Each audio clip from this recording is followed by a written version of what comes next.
Olá, meus demôniozinhos! Eu sou a Val e esse é o canal Fuja é Chip. Esse aqui vocês me perdoem, mas eu não vou falar o inglês, vai em português mesmo o título. O monstro adormecido na floresta. Então o Rima colapsa pela exaustão. Tan não deixa o Rima cair e o segura. Então nós vamos ter ele pensando que imaginou em levar o Rima em suas costas até a aldeia, mas como estava de noite e podiam aparecer monstros, a melhor opção era uma caverna que o Tan fica quando ele demora muito vasculhando os arredores da aldeia, fica de noite. E o Tan, safadinho, tá olhando pro corpinho do Rima e vem um pensamento da sua prima dizendo que o monstro mais perigoso pro Rima naquele momento não estava fora da caverna, estava ali dentro. E o Tan tá lutando contra vários pensamentos do porquê que ele deveria ajudar alguém da capital e um monte de coisa assim. Mas ele não consegue resistir, ele acaba cuidando do Rima. Ele tá se questionando que o Rima apareceu na aldeia com sérios ferimentos, ele quer dizer o olho do Rima, e que a aldeia deles era muito longe da capital. E ele tá se questionando o que diabos aconteceu com o Rima e que ele deveria continuar pesquisando. Vamos ter o Rima então resmungando que tá muito frio e a solução que o Tan encontrou foi se deitar do lado do Rima e o Tan pensando que o barulho não é um monstro, é só um trovão, aparentemente é uma forma dele se acalmar. E então quando o trovão ilumina a caverna, nós vamos ter o Rima se agarrando no Tan e ele pensando que audácia. E o Tan já fica todo animadinho, daí ele comenta: você realmente não tem ideia de como os homens podem ser perigosos. Mas o Rima parece estar tendo algum sonho ruim, ele tá tremendo bastante enquanto tá ali abraçado com o Tan. A gente vai ter um flashback do Rima lembrando da batalha dele, lembrando que o líder do esquadrão, o poder dele era gelo. Então ele congelou tudo na volta e o Rima não conseguia fazer nada crescer. Então os espinhos dele vieram de dentro do Rima, vieram do próprio corpo, do próprio sangue. E ele se lembrando que quando o líder morreu, tudo derreteu e foi assim que ele conseguiu sobreviver. E então nós vamos ter o Tan fazendo carinho no Rima, dizendo que estava tudo bem, que não era um monstro, que era só um trovão. A gente vai ter o Rima em choque que ele tá abraçado no Tan.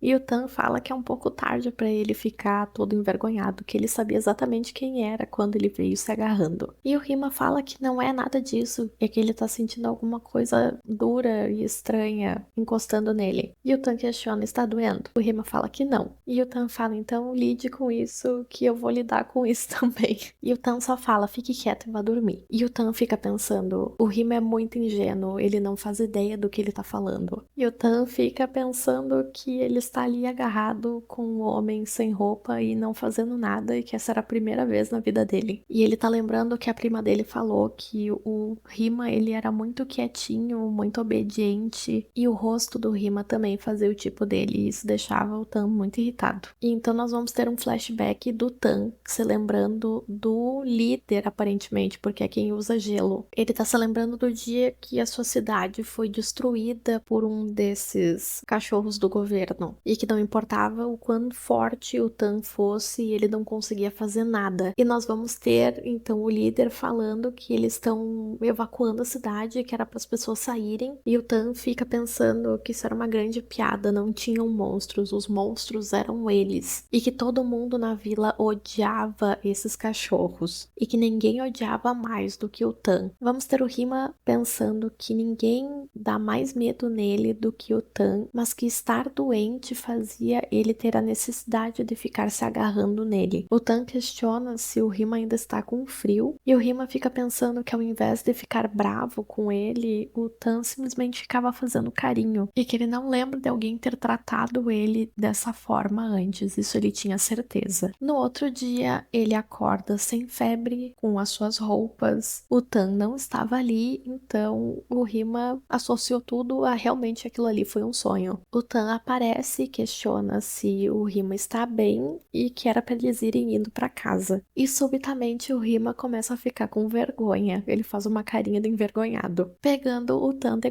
guarda baixa. E então, todo sem jeito, o Rima se levanta, começa a pedir mil desculpas, falando que o Tan teve que ficar pra trás pra cuidar dele. O Tan fala que o Rima não deveria se desculpar, que ele apenas deveria agradecer o Tan e falar Rak-kun. Aparentemente é um linguajar, um dialeto deles, na aldeia. E aparentemente significa eu te amo, e o Rima simplesmente repete, achando que é alguma coisa tipo obrigado. Então o Rima questiona o que significa, se significava realmente obrigado. E o Tan, completamente desconcertado, ele fala não sei, fique quieto. Quando eles saem da caverna, a gente nota que o monstro simplesmente desapareceu e o Rima, muito surpreso com isso, ele chama o Tan e começa a questionar aonde será que o monstro foi. E o Tan, ele explica que provavelmente foram outros monstros, outros animais que provavelmente comeram a carcaça durante a noite inteira.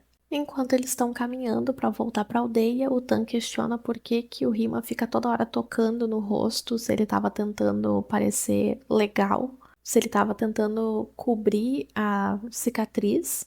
E o Rima comenta que as crianças achavam nojenta a cicatriz. Então o Tan se aproxima do rosto do Rima e fala que as pessoas simplesmente não entendiam e que isso realmente era o verdadeiro estilo. Tan, então, encostando na cicatriz do Rima, fala que para um magricelo como ele, ter alguma cicatriz faz com que ele seja respeitado.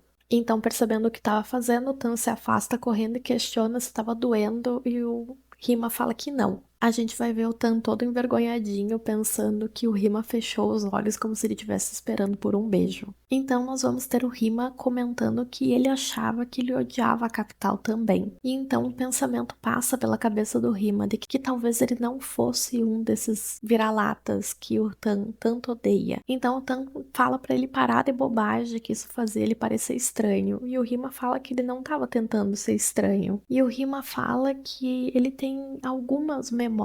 Ele lembra dele, do gêmeo dele, passando muita fome. E que ele tem a recordação de que cada vez que ele abria a boca, ele apanhava. E que ele adorava a aldeia, que tinha muita comida, as pessoas eram gentis e que ele estava muito feliz. E então o Rima, sem se dar conta de novo, ele abraça o Tan. O Tan questiona qual dos gêmeos era o mais velho e o Rima fala que acha que provavelmente ele. E o Tan fala que o Rima passa uma vibe de ser o mais novo. E o Rima questiona por que você acha que eu sou novo? Somos obviamente dois adultos. E então vem vários pensamentos na cabeça do Tan de que, que bom que o Rima é adulto, que ele era muito pequeno, por isso que ele podia passar por uma criança. O Tan começa a se questionar sobre como seria o Rima no Oba-Oba e mais um monte de coisa nesse sentido. Até que em algum momento ele dá uma olhadinha pra cara do Rima e fica, meu Deus do céu, o que eu tô pensando? Ele se dá um alto tapa. Quando eles finalmente chegam na aldeia, eles descobrem que as crianças estão todas bem. Enquanto isso, o Rima tá se questionando o que tem pra comer. O Rima fica extremamente surpreso quando ele vê que as pessoas estavam preocupadas com ele. Vamos ter também os gêmeos se agarrando no Rima, felizes porque ele tava bem. E o Rima tá muito feliz, sentindo que ele está pertencendo à vila. Eles vão se preparar para comer e a prima comenta se o Rima conhece a biblioteca. Aparentemente é daí que veio o nome da aldeia, que tem uma grande biblioteca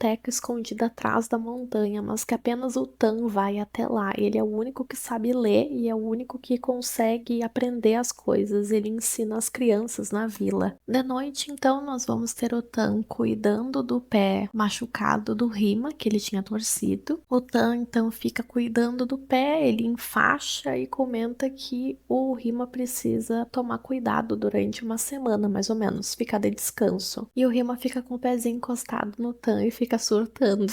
Com a carinha que o Rima tá fazendo, o Tan questiona se tá doendo alguma coisa e ele fala que não e começa a pedir um monte de desculpa. E então, para agradecer, né, o Rima me larga o Rachna. Cada vez muda a palavra, eu não tenho certeza qual que é a pronúncia certa. E nós vamos ter o Tan surtandaço. E o Rima, coitadinho, sem entender nada, porque para ele a palavra significa obrigado. Vamos ter então o Tan meio que tentando uma investida no Rima, mas sendo pego completamente desprevenido porque o nariz dele começa a sangrar. Então o Tan embala ele bem embaladinho pra ficar quietinho e diz que ele não deve se esforçar, que ele tem que ficar quieto e tem que descansar. O Rima fala que o Tan tem que descansar também e é pego de surpresa quando o Tan arruma a caminha dele pra dormir do lado do Rima. E depois que eles saíram da caverna, que o Rima acha que foi um sonho, ele acha muito estranho dormir do lado do Tan. E que não é um estranho de forma ruim, ele se sente seguro. E então o Tan, ele dá um suspiro e nota que o Rima tá dormindo bem pesado e resolve botar a mãozinha dele lá pra segurar a mãozinha do Rima. Mas o Rima, ele acordou nesse meio tempo e ele ficou coradíssimo. Imagina quem não, né? E o nosso Mauá acabou desse jeito super fofinho. Meu Deus do céu, eles são muito fofos, eles são muito queridos. Se vocês gostaram desse resumo sem a recapitulação no início, deixa aí nos comentários ou eu volto a fazer do jeito antigo. E agora, se você curtiu esse resumo cheio de emoções, não esquece de deixar o like, se inscrever no canal, ativar os sininhos das notificações para não perder nenhum Plantão BL. Isso vai ajudar demais o canal a crescer.